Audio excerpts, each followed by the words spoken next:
Kapatja lábas, és kezdem már. Most neki tovább.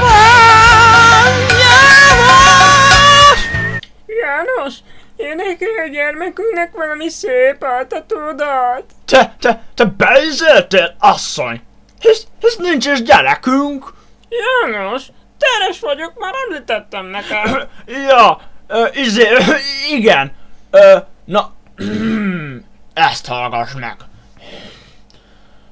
A beleid között egy embriónus lebegett, röpködött, deformált volt a kiskölyök, és unalmában nem is köhögött. Elég legyen, távozz innen, János!